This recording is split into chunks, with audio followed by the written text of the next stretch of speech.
Okay, so there is a story that came out that is being very underreported, and it's very serious, and it came out yesterday. So I'm a little shocked that I haven't heard about this in any mainstream news outside of the article that I picked it up from. And oddly enough, I it was on my news feed after 11 o'clock last night. Like I was just going to bed and just kind of like winding down, and I saw this, and I was just like, this seems like it's super important. So I was kind of just like, all right, well, what? Why not just bring it up to everybody else? Because apparently that's what I have to do now. Do all the work for everybody else. Oh, sorry. I there. Whoop. All right. Boom. Hackers may have stolen the social security number of every American. Every American's social security number may have been stolen. Sorry to get so close to that, but I figured like I needed to emphasize how important that might be. All right. About 4 months after a notorious hacking group claimed to have stolen an extraordinary amount of sensitive personal information from a major data broker, a member of this group has reportedly released most of it for free on an online marketplace for stolen personal data. It's almost like that the ransom attack didn't work. They didn't pay you, so you're just all pissy about it. Like this, yeah. Make no mistakes. If you're a hacker and this is your game, go to hell. Like seriously, go to hell, dude. Like, why did you just decide to become a parasite? Like, it's so weird. Like viruses, I'm pretty sure don't have a choice to be viruses. You have a choice, and you decided to be a virus. Good job. If this in fact is pretty much the whole dossier on all of us, it certainly is more concerning than prior breaches. Yeah, no kidding. And if people weren't taking precautions in the past, like, okay. Notice how they show this right here. These are the people that they're talking about. They're talking about the older Americans who may overlook such things, but let's be real. How many of us have passwords that we're just kind of like, meh, you know? Especially on like things that don't matter. Like those are my favorite ones. I join a website that I just know I don't care about, that I'm not putting any financial info into, I'm just kind of like, whatever password this is. But yeah, they're trying. So now password protection is a thing. Email protection is a thing, but social security protection, last time I checked, is on the government. So I don't see how they are taking responsibility here in the slightest, nor right here is where they should probably be giving us a little link, to maybe do some checkups on it. Maybe they should be giving us, some free to use tracking software, something, anything, but weird how, again, we get, we get, mail. I get class action lawsuit mail all the time for random things. You would think this one might be important, but again, what do I know? According to a class action, thank God, never mind.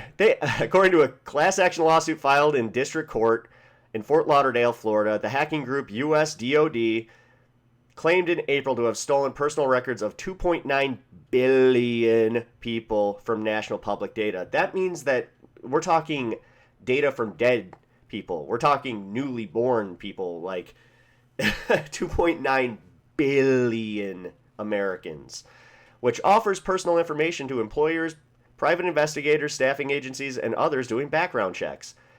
The group offered a forum for hackers to sell the data, which included records of the United States, Canada, and the United Kingdom for $3.5 million, a cybersecurity expert said on a post on X. Okay, so they were ransoming for $3.5 million, which, when you have 2.9 billion people's data, Also, I mean, I was wrong. I guess Canada and the United Kingdom are included in that. So, again, it's kind of weird that I'm reading this on the LA Times.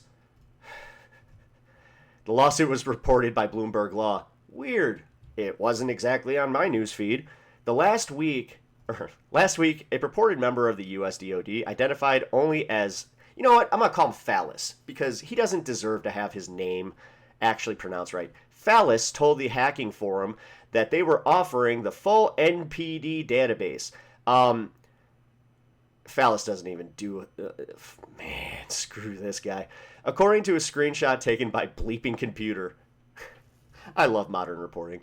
The information consists of about 2.7 billion records. Wow, that's another point.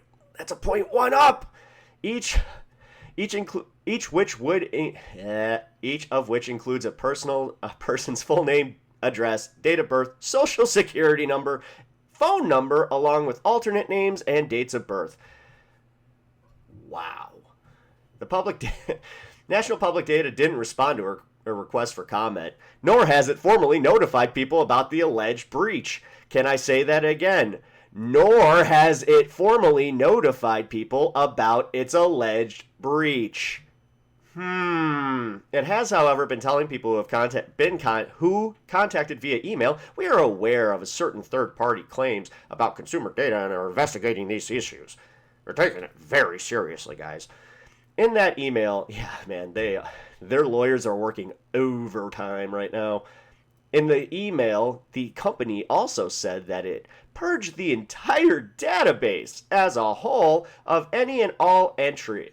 So that means that if somebody has to run a background check on you for anything right now, now's the time, if you're trying to kind of skate that, to go and apply to whatever you were doing. As a result, that was not actual advice. That was just a joke. But if you do take that, do not say where you got it. As a result, it said it has deleted. Oh, okay, sorry. Many non-public personal information about people. Although it added, we may be required to retain certain records to comply with legal obligations. Oh, okay. Yeah, definitely don't take that. Several news outlets that focus on cybersecurity have looked at portions of the data Phallus offered and said they appear to be real people's actual information. If the leaked material is what it's claimed to be, here are some of the risks posed and the steps you can take to protect yourself. All right, you know what? Just for everybody here, I am actually going to copy this link and post it in the description so you guys can take a look at the advice that they're giving us. I'll go through it a little bit. I don't want to read this whole thing. So I'm going to do what every good American does. I'm going to read the headers and just kind of guess. The threat of ID theft. Duh. Okay. For somebody who's really suave at it, the possibility. Okay. How to protect yourself. Here we go. Data breaches. Okay, so here's the important one. If you suspect that your social security number or other important identifying information about you has been leaked, experts say you should put a freeze on your credit files at the three major credit bureaus. Oh, okay. So if any of us are trying to, do anything, maybe that's why Home Depot was reporting on people not buying things for their houses. Maybe it's like, Equifax and TransUnion. Wow. Oh, okay. I know you can do it for free, and it will prevent criminals from taking out loans, signing up for credit cards, and opening. Yeah, it'll also do that'll. You too. That you'll need to remember to lift the freeze temporarily. What is this? Wow, I haven't dealt with a pop-up in a while. Wait. Oh, sorry. I didn't realize I clicked on that. Yeah, it's kind of weird. So the catch is that you'll need to remember to lift the freeze temporarily if you're obtaining or applying for something that requires a credit check. Yeah, no kidding. I mean, now I'm literally thinking, do I have to do this? Oh, for a fee, too. All right. Two-factor authentication, of course. I mean, come on. Your worst enemy may be you. Oh, weird how they end this by trying to put the onus on us. Oh, that just made me feel a little sick. Like, really? You're going to sit here reporting on a massive data breach and you're going to end it with your worst enemy may be you? Really? Maybe prefaced with, and it's not your fault? Man, it's unreal. It's absolutely unreal. But here we are. As I said, I'm going to link this in the description below because I do think this is very important. But again, this just went super underreported. I literally kind of found it by like just chance. So here we are. But you know the deal. If you like this video, please leave a like, comment, subscribe if you're not already, and I'll see you in the next one. Thanks.